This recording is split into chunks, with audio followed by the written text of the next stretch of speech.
সমস্ত মুনাফিক আলেমদেরকে দেখলে মৌলবাদী বলে স্লোগান দেয়। কথা বলেন ঠিক কিনা? আলেম দেখলেই মাথা গরম, আলেম দেখলে সহ্য হয় না। এর নাফরমানের দল কপালের মধ্যে লেখে নাও, হেদায়েত আসবে না, জাহান্নাম ছাড়া কপালে কোনো কিছু জুটবে না। কথা বলেন ঠিক কিনা? আলেমদেরকে দেখলেই মাথা গরম। এমন মুনাফিকের অভাব নাই, বরং এত বড় বড় মুনাফিক। বাংলাদেশ হলো মুসলমানের দেশ, এই দেশের মধ্যে শাসন করবে মুসলমান, চলবে সংবিধান কোরআন, কোরআনের বাইরে কোনো সংবিধান চলবে এদেশের কোটি কোটি মুসলমান কোনোদিন সহ্য করবে না। কথা বলেন ঠিক কিনা? এমন বেঈমানের অভাব নাই। আপনারা ইতিহাস জানেন, নবাব সিরাজউদ্দৌলা তার সেনাপতি ছিল মীর জাফর। কি জানেন না? মীর জাফর ছিল। মীর জাফরের সহযোগিতার মাধ্যমে নবাব সিরাজউদ্দৌলার রাজত্বটা চলে গেল। বাংলাদেশ মুসলমানের দেশ, বাংলাদেশের মুসলমান বুকের মধ্যে কোরআন নিয়ে চলবে, বাংলাদেশের মুসলমান সিনার মধ্যে রাসূলের হাদিস নিয়ে চলবে। বাংলাদেশের মুসলমান মানতে রাজি না এই দেশের মধ্যে যেই সমস্ত বেঈমানের দল আমেরিকার দালাল হয়ে, ভারতীয় উপমহাদেশের দালাল হয়ে বাংলাদেশের মধ্যে 20 কোটি মুসলমানের দেশের মধ্যে কোরআন সুন্নাহ বিরোধী এজেন্ডা বাস্তবায়ন করতে চাও, হুঁশিয়ার হয়ে যাও। বাংলার মুসলমান বাংলাদেশের মধ্যে থাকতে তোমাদেরকে দিবে না। কথা বলেন ঠিক কিনা? আমার মুমিন ভাইরা, মুমিনের দল এমন বেঈমান অনেক আছে যারা নিজেরাও আলেম হয় না, আলেমদেরকে মুহাব্বত করে না, সহযোগিতাও করে না, আলেমদের পাশেও যায় না, করে আলেমদের সমালোচনা। কেমন সমালোচনা করলো মুমিনের দল? ইতিহাস সবার জানা, চাক্ষুষ ভাবে দেখলাম। কোরআনের কথা বলার জন্য কতই না ওলামায়ে কেরাম জীবনের ঝুঁকি নিয়ে আল্লাহর কাছে অঙ্গীকারবদ্ধ আমরা হয়েছিলাম। আল্লাহ আপনি আমাদের রব, আল্লাহ আপনি আমাদের রব, সংবিধান মানবো আপনারটা। আমরা অঙ্গীকার করার পর ওলামায়ে কেরাম ওই অঙ্গীকার, ওই ওয়াদা ঠিক রাখার জন্য মাঠের মধ্যে, ময়দানের মধ্যে যখন কোরআন নিয়ে কথা বললো, ইহুদি নাসারা দালালের দলের শরীরটা জ্বলে পড়ে সারকার হয়ে গেছে। কথা বলেন ঠিক কিনা?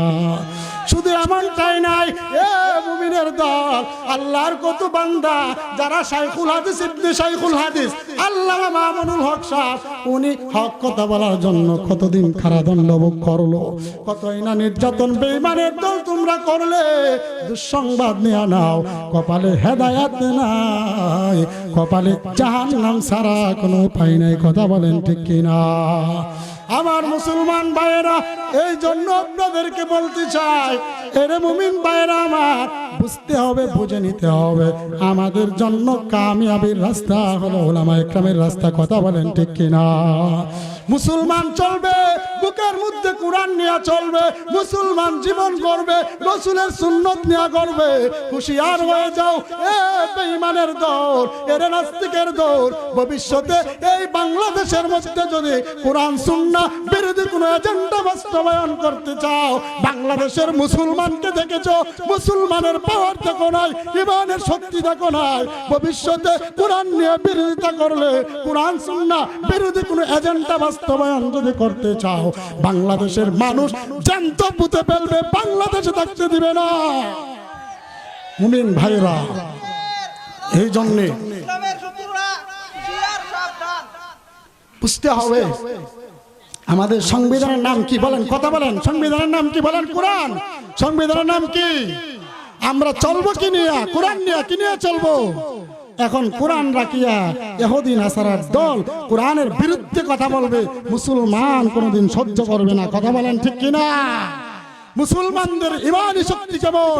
অতীতে সমস্ত বেঈমান নাস্তিকদেরকে বলতে চাই, নবীর সাহাবীদের দিকে তাকাও, মুসলমানের ইমানের পাওয়ার কেমন ছিল? জীবন দিয়েছে, রক্ত দিয়েছে, শেষ পর্যন্ত নিজের নিঃশ্বাসটাও ত্যাগ করেছে, তারপরে ইসলাম ছাড়ে নাই। এখন পর্যন্ত আল্লাহর এমন খাস গোলাম এখনো জমিনে রয়েছে, একবার নয় 100 বার শহীদ হবে, তারপরে হক কথা বলবে, প্রয়োজনে ফাঁসির কাষ্ঠের মধ্যে জ্বলবে। উলামায়ে কেরাম কোরআন সুন্নাহর বিরুদ্ধে চলবে না। আমার ভাইরা, উলামায়ে কেরাম দেখলে শরীরে চুলকানি কেমনে? উলামায়ে কেরাম ছাড়া তো চলতেই পারবো না। কেমনে চলবে? এই মোল্লারে ছাড়া তরে কবর দিবে না, ঠিক না? এই মোল্লা ছাড়া তোর জানাজা কেউ পড়াবে না, মোল্লা ছাড়া, ঠিক না বলেন? এই মোল্লা ছাড়া তোর জানাজা কেউ পড়াবে না, মোল্লার ছাড়া তরে কবর দিবে না। তোর মা বাবা যাবে যখন এই দুনিয়া ছেড়ে, তখন তোরে আসতে হবে এই মোল্লার ওই ধারে, ঠিক না? তোর মা বাবা যাবে যখন এই দুনিয়া ছেড়ে, তখন তোরে আসতে হবে এই মোল্লার ওই ধারে। ওরে ঠেলাই পড়লে মোল্লা চিনো নইলে চিনো না, ঠিক না? ঠেলাই পড়লে মোল্লা চিনো নইলে চিনো না, মোল্লারে ছাড়া তরে কবর দিবে না। আমার ভাইরা, এমন অবস্থা বাংলাদেশের হয়েছিল, এমন ভাবে সংবাদ নিউজ ওলামা ইকরামদের কণ্ঠের মধ্যে এসেছিল, আর একটা কথা যদি হকের কথা বলো, একটা কথা যদি কোরআন নিয়ে বলো, কারণ কোরআন নিয়ে কথা বললে সরকার থাকতে পারে না, কথা বলে ঠিক কিনা? কোরআন নিয়ে কথা বললে জালেম অত্যাচার করতে পারে না, কোরআন নিয়ে কথা বললে শোষণকারীরা শোষণ করতে পারে না। বাংলাদেশ একেবারে পরিষ্কার হয়ে যায়, আর পরিষ্কার হয়ে গেলে ইহুদি নাসারা কোনো দালাল বাংলাদেশে বসবাস করতে পারে না, কথা বলেন ঠিক কিনা? এই জন্য আমার ভাইয়েরা ওলামা ইকরামদেরকে বারবার মেসেজ দিয়েছিল। আমাদের শাইখুল হাদিস ইবনে শাইখুল হাদিস আল্লামা মামুনুল হক সহ অনেক আলেমদেরকে মেসেজ দিয়েছিল, সাবধান, একটা কথা আর বলবেন না। যদি বলেন লিস্টি হচ্ছে আপনাদের কারাদণ্ড হবে, ফাঁসি হবে, থাকতে পারবেন না। আজকে এই মাহফিল থেকে ঘোষণা দিয়ে দিতে চাই, ও মুমিনের দল, ওলামা ইকরাম দল, আমাদের সকলে লিখে রাখা দরকার, যে সমস্ত বেঈমানের দল, ইহুদি নাসারার দল, নাস্তিকের দল উলামা ইকরামের লিস্টি করেছিলেন, আমরাও তাদের লিস্টি করব।